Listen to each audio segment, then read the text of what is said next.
Assalamualaikum warahmatullahi wabarakatuh. Alhamdulillahi rabbil alamin. Wassalatu wassalamu ala asyrafil anbiya'i wal mursalin Sayyidina wa nabiyina wa habibina wa syafi'ina wa zuhrina Muhammadin wa ala alihi wa sahbihi rasulillahi ajma'in. Asyhadu an la ilaha illallah wahdahu la syarika lah wa asyhadu anna Muhammadan abduhu wa rasuluh sallallahu alaihi wasallam la nabiyya ba'dah. Subhanaka la ilma lana illa ma 'allamtana innaka antal alimul hakim. Rabbi shrah li sadri wa yassir li amri wahlul 'uqdatam min lisani yafqahu qawli. Ibu-ibu, para orang tua kami, jemaah Masjid Baitul Ma'mur yang dimuliakan Allah. Mari kita bersyukur kehadirat Allah Subhanahu wa taala, bersyukur dengan alhamdulillah ya Rabb. Dengan izinnya pada sore hari ini kita masih diberikan oleh Allah kesehatan, kita masih diberikan oleh Allah kesempatan. Hari ini kita sudah berada di hari yang kelima di bulan Sya'ban. Mudah-mudahan Allah berkati umur kita, Allah berkati rezeki kita, sehingga kita bisa berjumpa di bulan suci Ramadan, bisa melakukan ibadah shaum dan qiyam di malam harinya. Berselawat buat Nabi Allah Muhammad sallallahu alaihi wasallam. Allahumma shalli ala sayyidina Muhammad wa ala ali sayyidina Muhammad. Assalamu alayka ya Rasulullah. Kita mulai majelis ilmu ini dengan membaca Bismillah. Bismillahirrahmanirrahim. Ibu-ibu orang tua kami yang dimuliakan Allah Subhanahu wa taala, kajian kita sore hari ini tentang asbab Isra wal Mi'raj dan peristiwa Isra dan peristiwa Mi'raj. Kenapa ini terpisah? Karena ayat itu terpisah. Ketika perjalanan itu disebut dengan Isra, suratnya Bani Israil. Ketika Mi'rajnya naik ke langit, suratnya adalah An-Najm. Apa saja peristiwa yang dialami ketika Isra dan apa saja peristiwa yang dialami ketika Mi'raj. Baik, ibu-ibu orang tua kami yang dimuliakan Allah Subhanahu wa taala. Sebab terjadinya Isra wal Mi'raj itu Nabi mengalami ujian, namanya kematian. Kalau kematian ini memang sudah biasa Nabi alami. Siapa yang mati sebelum Nabi lahir? Bapaknya. 5 tahun usia ketika berziarah kuburan bapaknya, ibunya. 5 tahun diasuh oleh atunya sampai 8 tahun, atunya. Anak-anak yang masih hidup waktu Nabi di Mekah meninggal juga. Jadi ujian Nabi itu sudah biasa. Tapi ada kematian yang luar biasa. Apa dia? Meninggallah pamannya. Abu Thalib ini sangat besar jasanya dalam perjuangan Rasul. Orang-orang Quraisy tidak berani untuk mengganggu Nabi. Kenapa? Karena segan dengan Abu Thalib. Kenapa segan? Karena Abu Thalib itu anak dari Abdul Muthalib. Abdul Muthalib itu adalah pemegang kuncinya Ka'bah. Mereka segan. Kalau mereka marah dengan Nabi, mereka hanya menyampaikan lewat Abu Thalib. Tapi ketika Abu Thalib meninggal, sehingga mereka dengan mudah meletakkan tanah di atas kepalanya Rasul. Yang lebih menyedihkan, Abu Thalib mati dalam keadaan kafir. 2 bulan setelah kematian paman, istri Khadijah pun ikut meninggal dunia. Ini disebut dengan donatur perjuangan Nabi. Maaf cakap apa kata Khadijah. Seandainya hartaku habis untuk perjuangan Islam ini ya Rasulullah, engkau ingin melewati suatu jalan tidak ada jambatan, aku siap membentangkan tubuhku ini untuk kau jadikan jambatan. Bayangkan, dua-dua tempat bergantung patah. Tidak ada lagi yang mau menerima dakwah Nabi. Akhirnya Nabi pergi ke Taif, jaraknya sekitar 60 mil dari Mekah. 10 hari di Taif Nabi berdakwah dari rumah ke rumah. Perlakuan orang Taif itu sama saja dengan orang Mekah. Bahkan mereka mengatakan, Muhammad, mengapa yang tidak menjadi Nabi, menjadi Rasul itu dari Abu Jahal, Abu Lahab, Abu Sofyan? Mengapa tak mereka saja, mengapa engkau? Bahkan mereka melempari Nabi dengan batu, dengan kotoran, dengan sampah sejauh 3 mil. Artinya mereka menolak. Sedih Nabi. Waktu kesedihan di balik bukit itulah datang malaikat Jibril. Apa kata Jibril? Muhammad, engkau tinggal pilih aja gunung yang besar-besar, akan ku cabut, aku lempar kepada penduduk Taif itu biar musnah semuanya. Jawab Nabi, jangan Jibril. Mereka melakukan itu karena mereka tidak tahu. Jangan. Coba bayangkan Bu, kalau kita digitukan orang, dimaki orang, difitnah orang, dilempar dengan batu sampai kotoran, sampai berdarah, datang malaikat memberikan bantuan percuma. Apa jawaban kita Bu? Yo, lanjutkan Jibril. Itu kita. Tapi Nabi sudah pada tingkat abadihi, hamba Allah. Ketika tidak ada yang mau menerima dakwah Nabi, akhirnya Allah utus utusan. Siapa?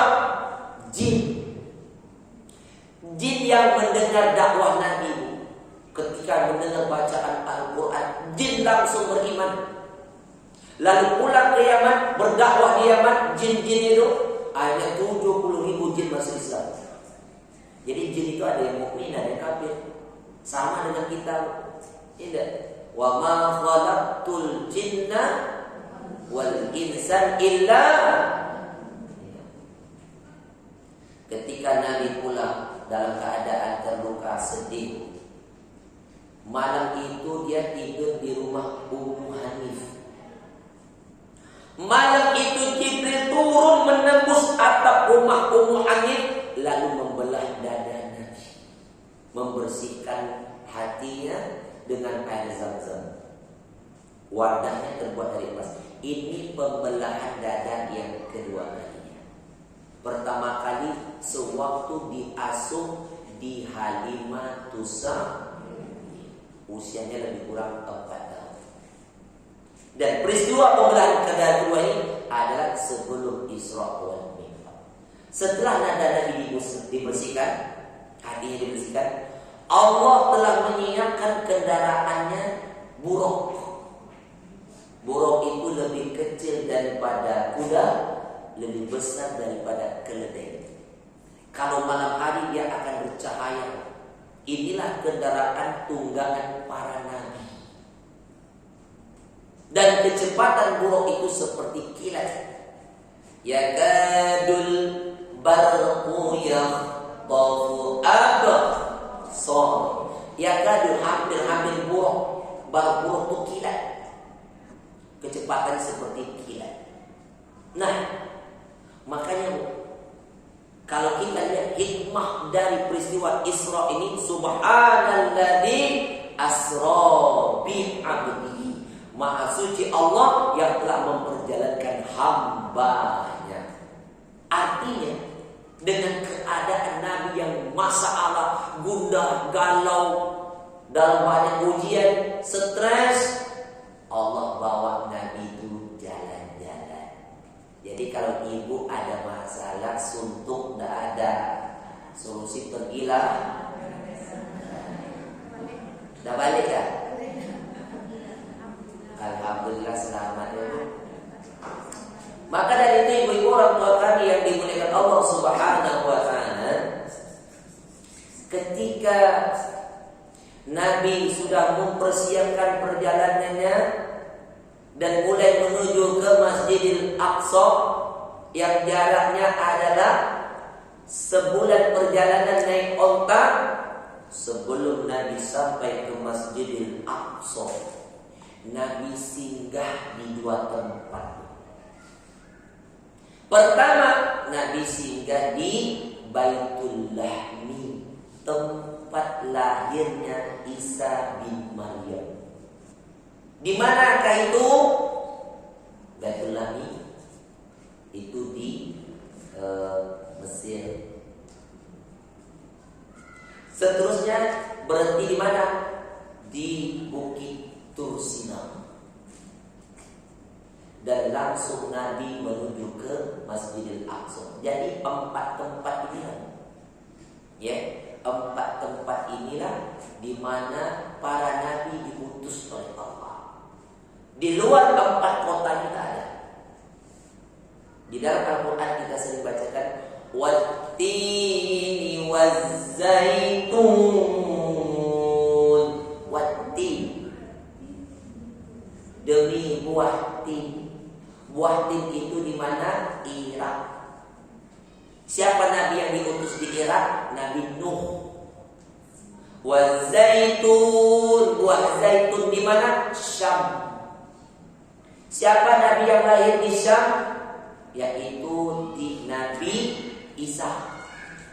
Wa turi sinin, Bukit Tursina di mana? Mesir. Siapa nabi yang diutus di Mesir? Musa.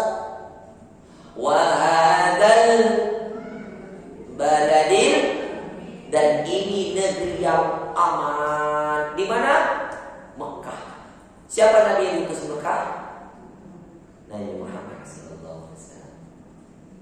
Jadi 4 kota ini, Irak, Syam, Mesir, Mekah. Jadi Syam ini Bu, bagiannya termasuk Palestina.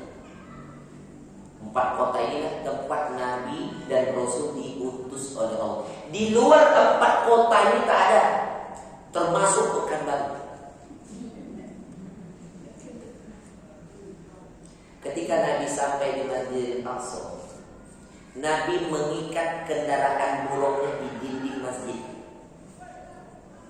Dinding Masjid Aqsa sekarang dijadikan orang Yahudi sebagai dinding ratapan. Jadi kalau mereka merasa banyak dosa, meletak-letak di dinding itu, mereka mengakui bahwasanya dosa mereka itu akan dihapuskan. Padahal dinding itu tempat diletaknya buruk, diikat. Mengapa harus diikat? Padahal itu kan kendaraan para nabi, tak mungkin lari kan? Tapi Nabi ajarkan kepada kita bab tawakal. Tahu tawakal? Tawakal itu tidak cukup dengan doa, tapi harus ada usaha. Hasilnya baru serahkan kepada Allah. Itu tawakal. Kita minta rezeki, ya Allah berikanlah rezeki kepadaku ya Allah. Kalau tanpa usaha dapat? Ya.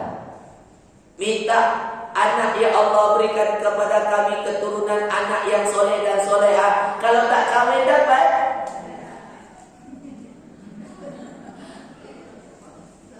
Yang penting harus ada ikhtiar. Ya Bu, harus ada ikhtiar, doa juga. Hasilnya serahkan kepada Allah. Contoh Bu, kendaraan kita di luar harus kita kunci. Kalau sudah dikunci doa, kalau hilang itu serahkan kepada Allah. Tapi kita sudah ada ikhtiar. Jangankan yang ditaruh kunci, yang tak berkunci pun bisa hilang. Apalagi diletakkan kunci roda itu kan pasrah aja, hilang lah. Senanglah malik. Itu mengajarkan kepada kita untuk ikhtiar, ya Bu. Contohlah seperti tawakalnya burung. Burung itu tawakalnya luar biasa. Pagi-pagi sudah keluar dari sarangnya cari makan.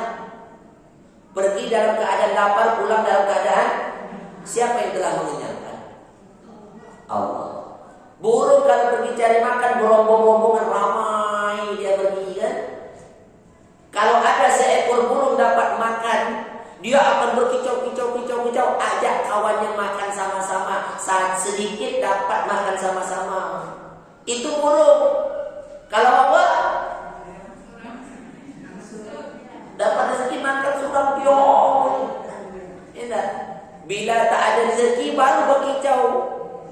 Oh macam mana ni Pak? Lagi serem tak ada duit. Enak. Itulah kita punya sifat mengeluh. Contoh burung tak pernah mengeluh. Karena burung kalau kemana pergi dia tak bawa ATM. Kita mana-mana ada ATM kita kan. Tuh. Sampai di Masjidil Aqsa, Nabi ditawarkan minuman. Pertama khamar, yang kedua susu. Walaupun khamar itu belum diharamkan, tapi Nabi mengambil fitrahnya diminumnya susu. Terus peristiwa yang kedua adalah Mi'raj. Suratnya An-Najmi. Kalau tadi perjalanan Masjidil Haram ke Masjidil Aqsa, suratnya Al-Isra. Mengapa harus melewati Masjidil Aqsa baru naik ke langit? Rupanya pintu langit itu harus melewati Palestina dulu, baru naik. Karena arah pintu langitnya ke situ. Di mana masuk, di situ turun. Ketika naik sampai di langit pertama, akhirnya malaikat mengetuk pintu langit. Man? Kata penjaga langit. Siapa? Ana Jibril. Man maka? Siapa yang bersamamu? Muhammad. Apakah dia sudah diutus? Sudah. Baru dibukakan pintu langit itu. Jadi tak sembarang naik. Ada penjaga. Disitulah Nabi berjumpa dengan Nabi Adam. Nabi Adam itu tingginya 60 hasta, lebarnya 7 hasta. 60 hasta jadikan meter. 1 hasta setengah meter, 60 hasta 30 meter. Lebarnya 7 hasta, 3,5 meter. Kenapa kita ini kecil-kecil Pak Ustaz? Pendek-pendek. Yang kecil-kecil jangan berkecil hati. Nanti sama juga kita sama tinggi dengan Nabi Adam. Di situ malaikat katakan, ya Muhammad, salim ala abi, ucapkan salam kepada bapa. Assalamu alayka ya Adam. Wa alaikumussalam.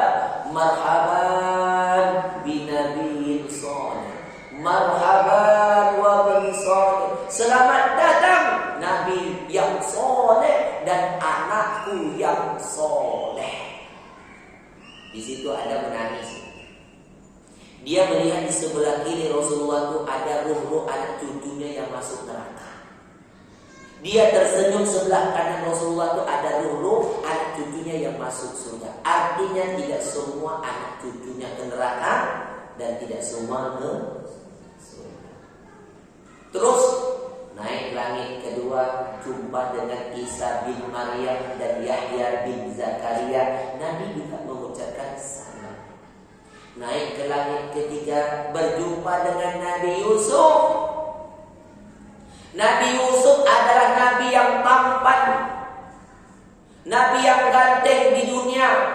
Manusia yang ganteng Nabi Yusuf. Jadi beruntunglah yang ada namanya Yusuf.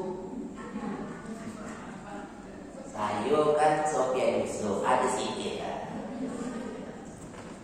Maka di situ Nabi katakan, jangan menghina wajah, jangan mencela wajah, jangan pukul wajah. Tak boleh menampar wajah. Itu laki-laki terganteng di dunia. Siapa wanita terganteng di dunia? Sarah, istri Nabi Ibrahim. Karena Sarah itu, Bu, kecantikannya separuh Hawa. Kalau Yusuf separuhnya Adam. Terus naik lagi ke langit keempat, jumpa dengan Nabi Idris, satu-satunya Nabi yang diwafatkan di langit. Udah tahu ceritanya? Loh. Nabi Idris, Nabi yang diwafatkan di langit. Ceritanya begini. Nabi Idris, Bu, teman dekatnya adalah malaikat Jibril. Apa kata Idris? Jibril, kenapa? Aku pengen ketemu dengan malaikat mau. Ngapain? Aku ingin menanyakan kira-kira jadwalku kapan, supaya lebih banyak mempersiapkan. Itu kata Idris. Kira-kira kita ada tak, Bu, pengen jumpa dengan malaikat maut? Ngapa pula tidak? Mau tak mau, jumpa juga besok. Tapi kalau bisa jumpa sebelum dicabut, mau lah ya. Israel, kira-kira jadwalku kapan? Kan gitu, supaya lebih siap-siap. Rupanya, Bu, dibawalah Jibril berjumpa dengan malaikat maut. Pas di langit keempat ketemu malaikat maut di lampu merah langit keempat. Disitulah Jibril mengatakan, malaikat maut ngapain di sini? Aku dapat perintah dari Allah untuk mencabut nyawa Idris di sini.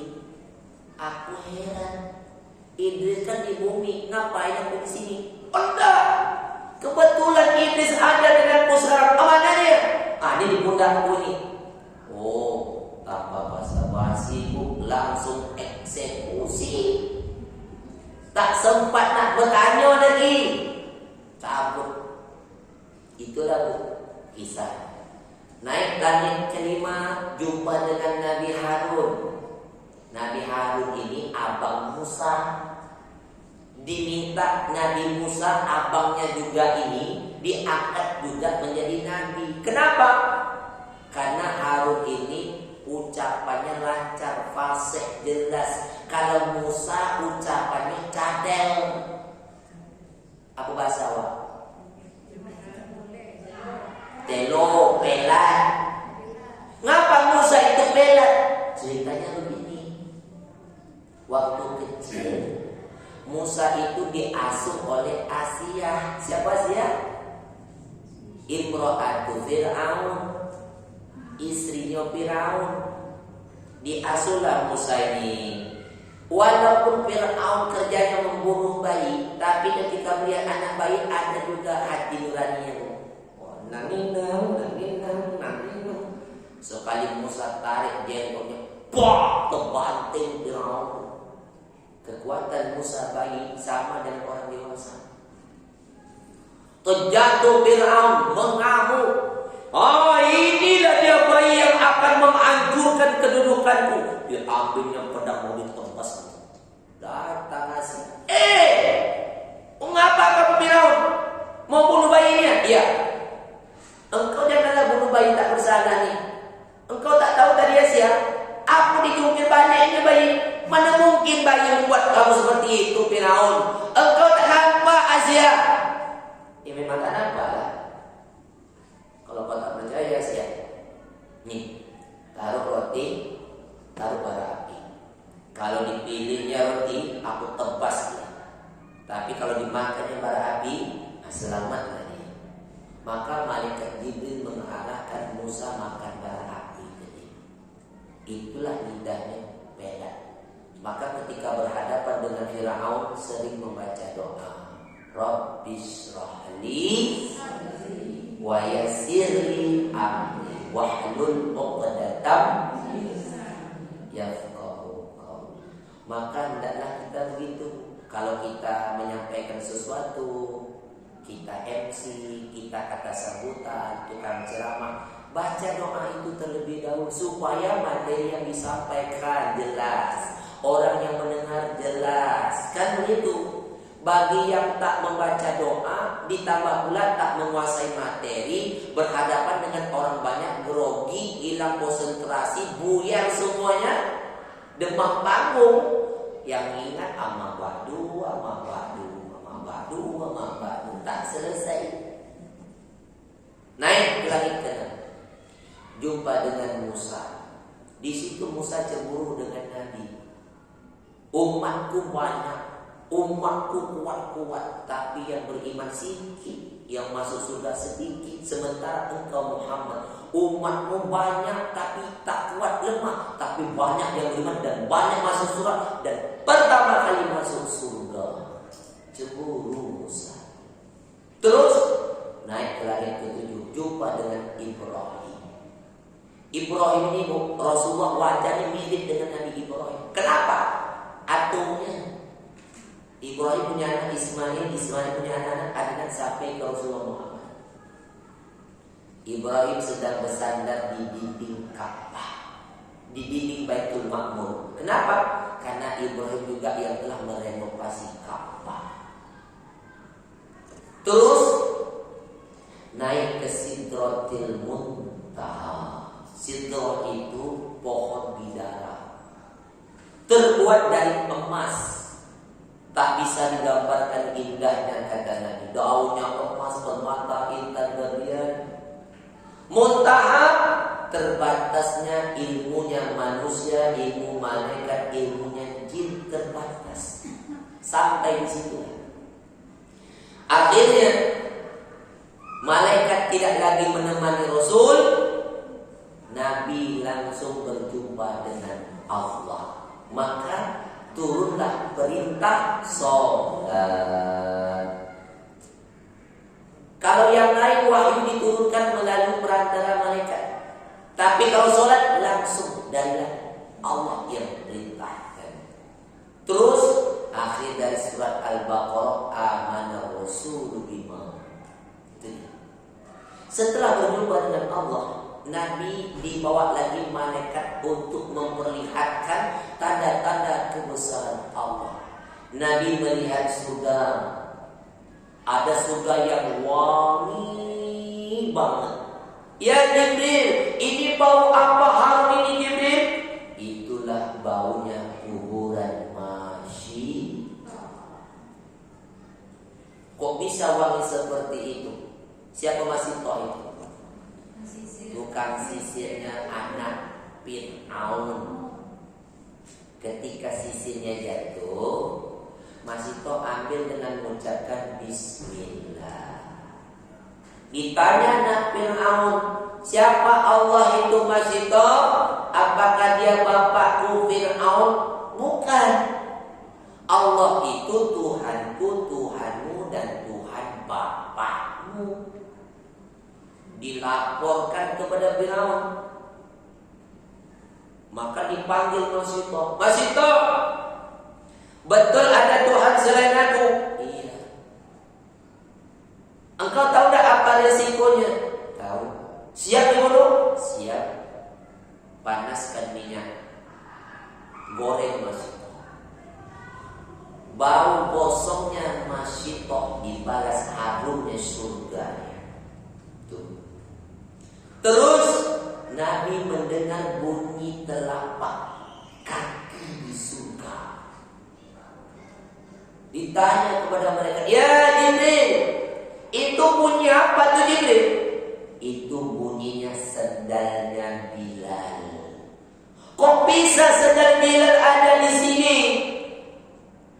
Ketika Nabi turun, dipanggil Bilal. Ya Bilal, sesungguhnya aku mendengar bunyi sandalmu di surga.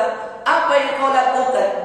Kata Bilal, wallahi ya Rasulullah, demi Allah, aku tak melakukan apapun kecuali aku selalu wudu, sholat 2 rakaat, wudu, sholat 2 rakaat, memperbarui dulu, jadi sholat wudu. Bayangkan, amalan Bilal itu bisa mengantarnya ke surga. Sendalnya sudah sampai di surga. Padahal mungkin lebih mahal sendal kita daripada Bilal. Tapi kok bisa sendal kita tak berbunyi? Sendal Bilal kok bisa bunyi? Mungkin sendal Bilal itu yang seperti itu, sendal yang untuk ke pergi tempat kamar mandi kelepak. Berbunyi dia kan. Sendal kita mahal tapi tak berbunyi. Jangan-jangan sendal kita bisa pula ke neraka jadinya. Lebih mahal sendal kita daripada mau kena. Lebih mahal pula sendal kita dari peci kan. Tapi kok bisa sendal sudah sampai ke sana? Ini sendal mahal bawa ke masjid mengamuk-ngamuk karena hilang. Siapalah maling ini?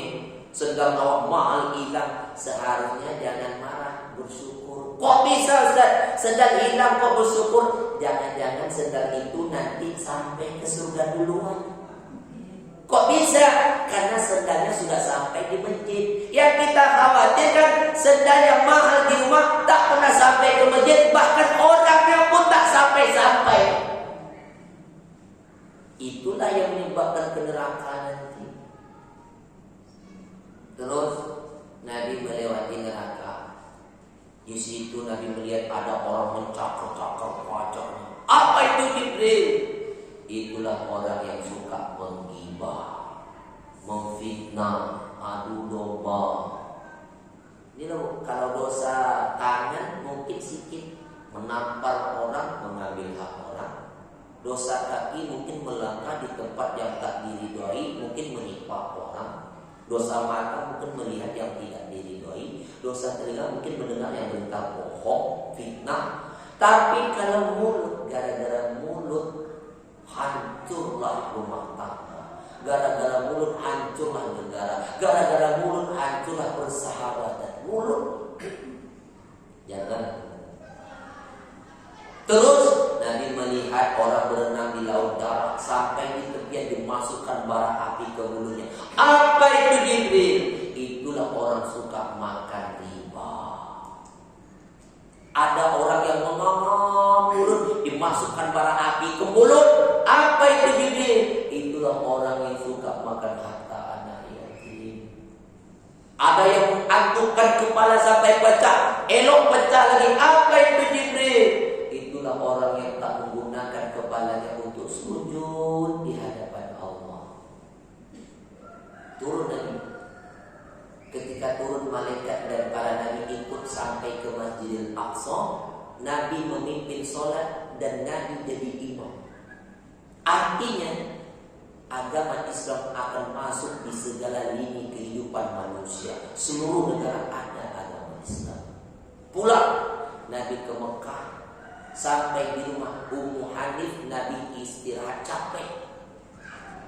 Terus ketika itu Nabi ceritakan kepada Ummu Hanif, ya Ummu Hanif, tadi malam aku begini begitu, aku juga akan ceritakanlah kepada orang-orang Quraisy. Jangan ya Rasulullah, mereka tak akan percaya ceritamu, jangan. Aku tak peduli. Akhirnya Nabi pergi ke Ka'bah. Nabi merenung di depan Ka'bah peristiwa yang dialaminya, tapi dalam keadaan lapang dadanya. Alam nasroh. Tiba-tiba datanglah Abu Jahal melihat Nabi. Muhammad, ada berita yang mau disampaikan? Oh ada. Aku tadi malam kesini begini begitu. Kata Abu Jahal. Oh, ceritamu ini harus diceritakan juga dengan orang Quraisy. Biar aku kumpulkan orang. Boleh. Tawaran Abu Jahal ini hanya sebagai cemekeh. Ketika dikumpulkan orang-orang Quraisy, Muhammad ceritakan apa yang kau alami. Tadi malam aku kesini mengalami ini. Ketawa orang semua. Bahkan ada yang memukul-mukul kepala mereka. Muhammad, perjalanan yang kau tempuh 1 bulan hanya 1 malam. Itu gila itu Muhammad. Mana mungkin ada orang sampai 1 malam ke sana. Ini perkara mustahil. Bodoh itu, gila nih. Akhirnya orang-orang yang baru masuk Islam murtad. Dipengaruhinya, kalian ikut Muhammad yang begitu. Padahal dah tahu Muhammad itu gila, kalian ikut juga. Kalian jadi karbatan juga. Bodoh kalian. Waduh, lemahlah, murtad. Akhirnya mereka mencari. Aina Abu Bakar? Mana Abu Bakar? Dicarilah Abu Bakar. Ketemu. Abu Bakar, kamu sudah dengar berita? Berita apa? Muhammad udah jadi gila. Kenapa dia gila? Dia cerita tentang ini itu, dia berjalan ke sini situ. Itu perkara mustahil kan? Oh, berdiri Abu Bakar. Wallahi demi Allah, kalau peristiwa mustahil itu yang dialami Muhammad, kalian tak percaya, akulah orang yang pertama yang akan membenarkannya. Maka Abu Bakar itu dapat gelar As-Siddiq. Abu Bakar ini meninggal wajarnya, sakit. Kalau sahabat yang lain dibunuh, Umar, Utsman, Ali, Hasan, Husain dibunuh, Abu Bakar dalam keadaan sakit. Dia pernah mandi malam karena cuaca dingin, sakit, meninggal. Tapi Umar ketika menjadi imam sholat subuh, datang Abu Lu'lu' dari belakang menusuk Umar sedang sholat.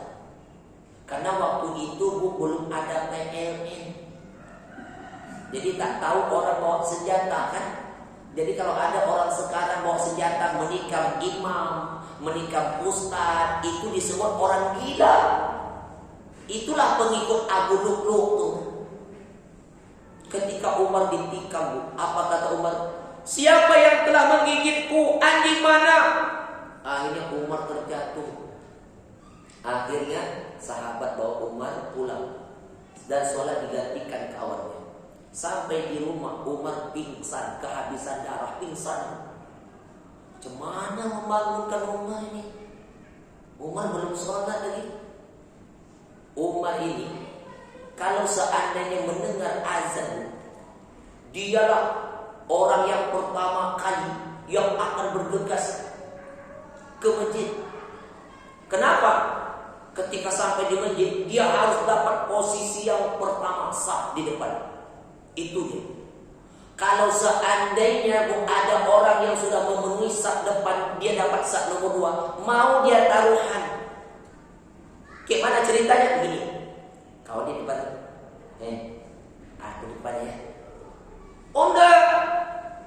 Bolehlah. Wani piro? Setengah M setengah. Oke. Deal.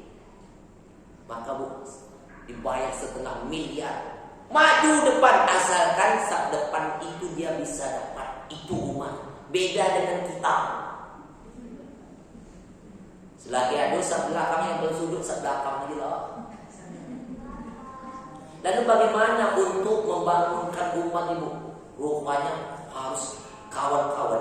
Kalau dengar Umar azan, dia langsung bangun. Diazankan Allahu Akbar, Allahu Akbar. Bangun langsung Umar. Dalam keadaan pingsan mendengar azan langsung bangun. Coba. Maka di situ kata Umar, apakah aku sudah sholat? Apa aku sudah sholat? Belum Umar, kau belum sholat. Disitulah Umar berwudu dan sholat dalam keadaan sakit. Bayangkan bu, Umar yang dalam keadaan pingsan mendengar azan langsung terbangun. Bagaimana dengan kita? Kalau dengan azan bertambah pingsan. Yang azan lah, yang komat lah, yang sholat masih panjang waktunya lah. Karena suara azan bukan suara kidung. Ada pula suara azan macam suara kidung tadi. Bagus. Pernah saya alami dulu waktu di masjid. Waktu muda-muda dulu lah. Azan subuh. As-salatu khairun minan naum. Pagi-pagi pergi kuliah dipanggil jemaah. Pak Ustaz, ada apa bu? Subuh tadi merinding kami dengar bunyi azan Pak Ustaz. Terus makin enak pula tidur. Kurang ajar. Sudahlah azan bagus, makin enak pula ya tidur. Maka ibu orang tua kami yang dimuliakan Allah Subhanahu wa taala. Jadi hikmah peristiwa ini, kita harus bangga dengan Nabi. Kenapa?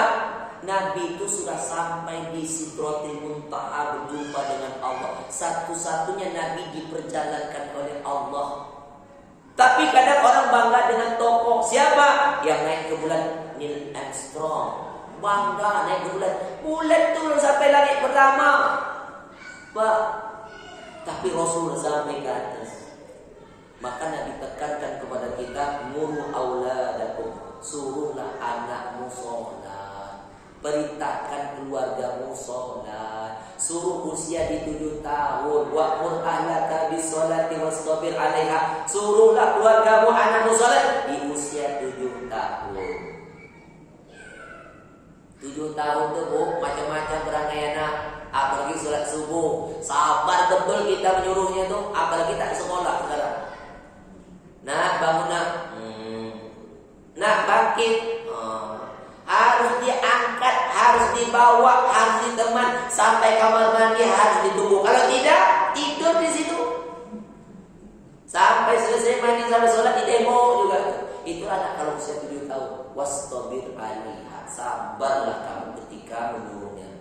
Apabila 10 tahun tak sholat, pukul. Tapi pukul jangan menyiksa, pukul mendidik. Ya kan? Kalau tidak, beri ancaman, letakkan lecut di dinding. Nampak kan? Mau ambil lecut itu atau kalian bangun sendiri? Biar dia takut. Jadi itu cara mendidik. Mudah-mudahan ibu-ibu orang tua kami yang dimuliakan Allah Subhanahu wa taala, peristiwa Isra wal Mi'raj ini hikmahnya bisa kita ambil, kita bayangkan apa hikmahnya tadi. Ketika Salsabila sudah sampai di surga, apa amalannya? Perbanyak wudu, sholat sunat wudu. Ketika kita mendengar azan, bagaimana sikap kita? Contohlah umat dalam keadaan pingsan terbangun, pikirkan bagaimana untuk memenuhi panggilan azan tersebut. Ini yang dapat saya sampaikan di hadapan ibu semua. Terima kasih atas segala perhatian. Mohon maaf. Ya. Bapak Ustaz, yang terakhir nih Pak Ustaz tadi Pak. Baik. Yang Ramadan ya Pak Ustaz. Baik. Ini saja Bu, terima kasih. Saya mohon maaf, mohon izin. Pertama saya mohon maaf lahir dan batin, karena di bulan suci Ramadan ini adalah pertemuan kita terakhir Bu ya. Terakhir tapi untuk berjumpa lagi.